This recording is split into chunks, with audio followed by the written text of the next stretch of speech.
नमस्कार, आप देख रहे हैं headline36.com और मैं हूं आपके साथ शिवशंकर सारथी। प्रधानमंत्री नरेंद्र दामोदर दास मोदी द्वारा लगाए गए लॉकडाउन की बड़ी भयंकर आलोचना की थी छत्तीसगढ़ राज्य के चीफ मिनिस्टर ने, लेकिन अब जब प्रधानमंत्री नरेंद्र दामोदर दास मोदी ने देश के लिए लगातार अनलॉक 1, अनलॉक 2, अनलॉक 3 जैसे प्रयोग कर दिखाए हैं, तब इस बीच सितंबर के आखिरी सप्ताह में छत्तीसगढ़ राज्य में जिलाधीशों के आदेश पर 3-4 जिलों में एक दो दिनों के अंतराल में लॉकडाउन लगाया गया है। जब भारत सरकार ने पूरे देश में लॉकडाउन लगाया था, उस अवधि के दौरान ही कुछ अंतराल में छत्तीसगढ़ सरकार यह दावा कर रही है कि 545 नए उद्योग लगे हैं। छत्तीसगढ़ राज्य में हजारों करोड़ रुपयों का निवेश हुआ है, जिसके चलते 10,000 बेरोजगारों को नौकरियां मिली हैं। इस तरह का दावा कर रही है छत्तीसगढ़ लगातार। तब हाल के दिनों में जब लॉकडाउन की स्थिति है छत्तीसगढ़ राज्य में सितंबर महीने के आखिरी सप्ताह में, वैसे तो अब सरकारों के बारे में कहना गुनाह सा हो गया है। एफआईआर का खौफ लगातार बना रहता है और कुछ दिनों पहले तक तो मॉब लिंचिंग भी एक कल्चर हुआ करता था, जिसे बड़े से बड़े नेताओं का संरक्षण प्राप्त था।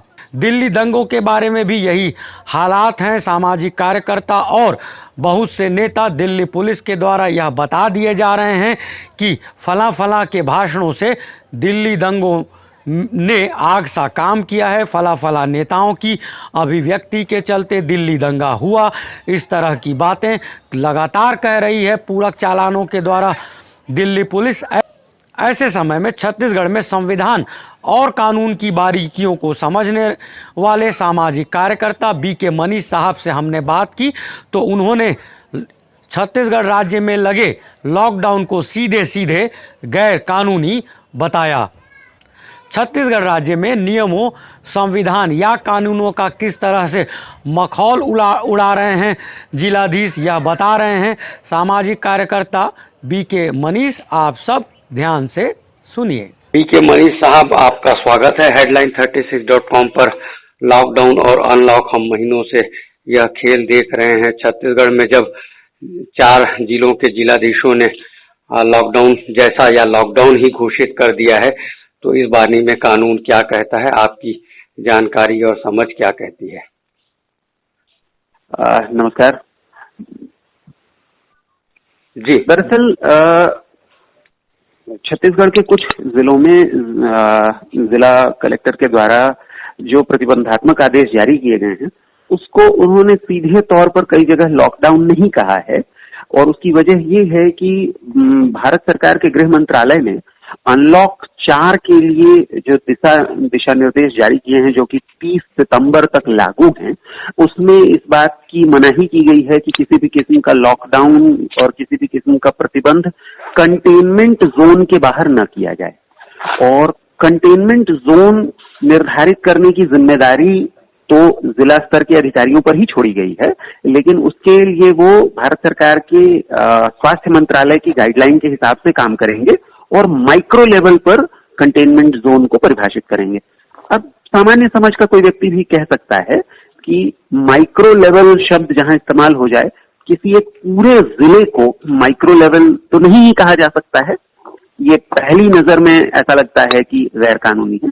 लेकिन दूसरी बात भी है कि इसी पैराग्राफ में, पैराग्राफ 3 के पैराग्राफ 2 में ये भी समझाया गया है कि जिन इलाकों को कंटेनमेंट जोन घोषित करेंगे जिला स्तरीय अधिकारी, वे उनमें डोर टू डोर कॉलिंग और कॉन्टैक्ट ट्रेसिंग भी करेंगे। जाहिर सी बात है कि पूरे जिले भर में तो क्या, जिला मुख्यालयों में भी ये नहीं हो रहा है। हम निजी अनुभव से जानते हैं कि रायपुर और बिलासपुर शहर में तो ये नहीं हो रहा है। तो जाहिर सी बात है कि दिशा निर्देशों का पालन नहीं किया गया है। दूसरी बात कि इस बार जो प्रतिबंधात्मक आदेश कलेक्टरों ने जारी किए हैं, उसमें उन्होंने एपिडेमिक डिजीजेज एक्ट और क्रिमिनल प्रोसीजर कोड धारा 144 का भी जिक्र किया है। और मोटे तौर पर समझ ये है कि जिला स्तर पर अधिकारियों को और कुछ मामलों में राज्य शासन को इन दोनों एपिडेमिक डिजीज एक्ट और क्रिमिनल प्रोसीजर कोड के तहत भी कुछ प्रतिबंधात्मक आदेश जारी करने की इजाजत होती है।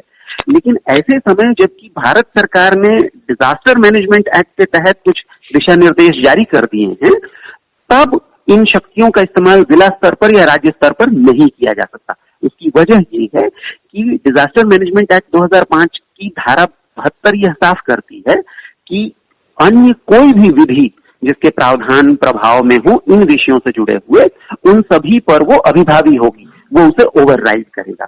तो इसलिए इस समय चाहे किसी भी नाम से प्रतिबंधात्मक आदेश जारी किए गए हों, जैसा कि हम जानते हैं कई इलाकों में ई पासेस तक की बाध्यता फिर से शुरू कर दी गई है। बहुत साफ कहा गया है भारत सरकार के द्वारा कि किसी भी तरीके का कोई भी पास कि राज्य के भीतर या एक राज्य से दूसरे राज्य के भीतर जाने के लिए आवश्यक नहीं होगा और उसे नहीं लगाया जाएगा। तो ऐसा करना लॉकडाउन के नाम से या बिना लॉकडाउन के नाम से उस तरीके के प्रतिबंधात्मक आदेश जारी करना कितना सही है कोविड की रोकथाम के लिए, ये एक अलग प्रश्न है, लेकिन क्या ये कानूनी तौर पर सही है या नहीं, बहुत स्पष्ट तौर पर कहा जा सकता है कि यह गैर कानूनी आदेश हैं और इन आदेशों को जारी करने वाले सभी कलेक्टरों के विरुद्ध डिजास्टर मैनेजमेंट एक्ट 2005 की धारा 51, 55 और 56 के तहत कार्रवाई की जा सकती है यदि भारत सरकार से शिकायत की जाए, और इसकी अधिकतम सजा 2 साल तक है। बीके मनीष साहब, आपने एक बड़े शब्द का उपयोग किया है, गैर कानूनी शब्द का आपने उपयोग किया है। जिलाधीश राज्य जिलों के माई बाप माने जाते हैं। आप बता ही रहे हैं कि भारत सरकार को एक शिकायत भी की जा सकती है। आपको लगता है कि छत्तीसगढ़ में कोई ऐसा है जो इस तरह की शिकायत कर सकेगा या करेगा? देखिए, लोकतंत्र कहीं से इनाम में मिलने वाली चीज नहीं है। लोकतंत्र और स्वतंत्रता का लाभ हम सभी उठाते हैं, सभी नागरिकों को इसकी जिम्मेदारी उठानी पड़ेगी। यदि आप अपनी स्वतंत्रता के लिए जागरूक नहीं रहेंगे तो आप अपनी स्वतंत्रता खोते रहेंगे। कौन करेगा कौन नहीं करेगा ये बोलने वाला मैं सही व्यक्ति नहीं हूं, लेकिन इसके बारे में जानकारी दिलाना कानून के जानकारों की जिम्मेदारी थी। मैंने अपनी छोटी सी जिम्मेदारी निभाई है। जिन लोगों को ऐसा लगता है कि उनको जागरूक नागरिक की भूमिका निभानी चाहिए, उनमें से कोई भी भारत सरकार को, गृह मंत्रालय को इसके बारे में सूचना दे सकता है। बीके मनीष साहब, आप बात कर रहे थे headline36.com के साथ। आपने लॉकडाउन के बारे में एक बड़ी जानबूझकर की गई एक बड़ी चूक को सीधे सीधे यह कहा कि यह गैर कानूनी है। आपने समय दिया, सवालों के जवाब दिए, आपका बहुत बहुत धन्यवाद। बारीकियों के हिसाब से सामाजिक कार्यकर्ता बीके मनीष साहब यह बता रहे हैं कि सप्ताह भर का यह लॉकडाउन गैर कानूनी है।